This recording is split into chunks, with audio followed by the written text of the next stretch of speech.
Para iti balitang espesyal, may isa nga startup company iti London, United Kingdom, ang mauawagan iti CypherX tinang bukal iti microdot patch.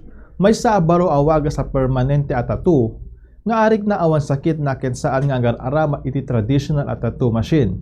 Agar-aramat dahito iti babasit adagom, as sumarsarot iti kodil tapno may isarek ti tinta.